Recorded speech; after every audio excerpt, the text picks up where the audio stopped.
Hello বন্ধুরা, বিন্দুস কিচেনে আপনাদের সবাইকে স্বাগত। আজকে আমার রেসিপি হচ্ছে চাল আর সাবু দিয়ে পায়েস। তো সাবুদানার পায়েস তো আমরা সকলেই বানাই, কিন্তু আজ আমার পায়েসের রেসিপিটা একটু অন্যরকম। তো আমার এই ভিডিওটা শুরু থেকে শেষ অবধি দেখবেন। দেখার পর যদি আপনাদের ভালো লাগে তো বিন্দুস কিচেনকে লাইক সাবস্ক্রাইব অবশ্যই করবেন, অনেক অনেক করে শেয়ার করবেন, অনেক অনেক করে কমেন্ট করবেন।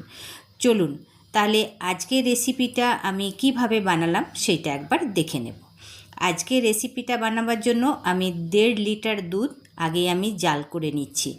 এইটা আমি সকালেই ফুটিয়ে রেখেছিলাম দুধটা, সেই জন্য বেশ ভালোই ছালি পড়েছে এর মধ্যে। এই দুধটা কিছুটা আমি আগে ফুটিয়ে কমিয়ে নেব।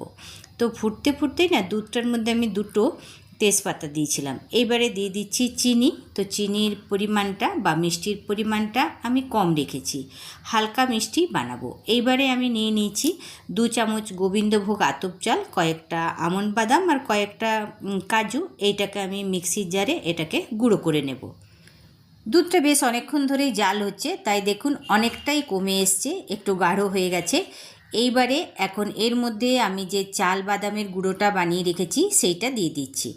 এইটা দিয়ে দেব আর এটা অনবরত চালাতে লাগবো যাতে না এটা নিচে বসে যায়। দেখুন আবারও কিছুক্ষণ রেখেছিলাম, বেশ ভালোই ফুট ধরে গেছে। আবার একবার করে এটাকে চালিয়ে নিচ্ছি। আরও দেখুন অনেকটাই ঘন হয়ে গেছে, এটা একটু সময় নিয়েই করেছি। এইবার আমি দিয়ে দিচ্ছি সাবুদানাটা 10-15 মিনিট আগেই এটাকে ধুয়ে আমি ভিজতে দিয়েছিলাম। এটা ছোটো দানার সাবু, পায়েস করতে গেলে কিন্তু ছোটো দানার সাবুটাই ভালো হয়। আর এইবারে এটাকেও আমি ভালো করে একবার সমস্তগুলোকে মিলিয়ে নিচ্ছি, আর এটাকেও কিছুক্ষণ আমি এখন ফুটতে দেব আর একবার করে চালাতে থাকবো। এই সাবু দিয়ে দুধটা ফুটানো কিন্তু আমার মিনিট 15 হয়ে গেছে, খুব ভালো করে গাঢ় হয়ে গেছে। সাবুগুলোও ভালো সিদ্ধ হয়েছে, দেখুন ওপরে সব ভেসে উঠেছে, খুব ভালোভাবে ফুট ধরে গেছে।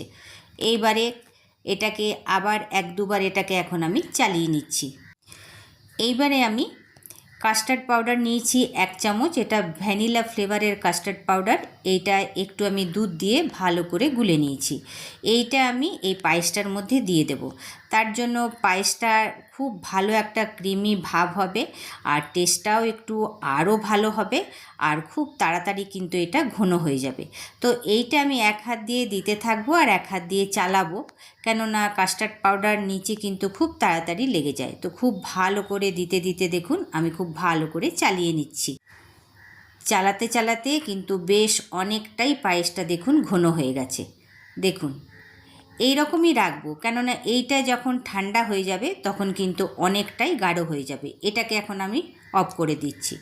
দেখুন ঠান্ডা হয়ে গেছে, দেখুন কতটা গাঢ় হয়ে গেছে, আর দেখতে কতটা ক্রিমি লাগছে, আর স্বাদও কিন্তু সেই রকমই হবে। এইবারে আমি এটাকে একটা বলে সার্ভ করছি। দেখুন একদম মানে লোভনীয় একটা সাবুদানার পায়েস রেডি হয়েছে।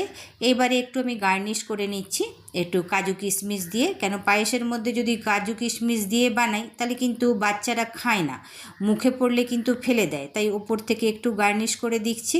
দেখতেও সুন্দর লাগছে, আর যখন সার্ভ করব তখন কিন্তু প্লেটের মধ্যে কাজু কিশমিশ পড়বে। তাহলে বন্ধুরা আমার রেসিপিটা আপনাদের কেমন লাগলো? আমার রেসিপিটা যদি আপনাদের ভালো লাগে তাহলে একবার অবশ্যই বানিয়ে দেখবেন আমার মতো করে, আর কেমন হলো বানাবার পর অবশ্যই কমেন্ট করে জানাবেন। এই রকম রেসিপি নিয়ে আবার আসবো।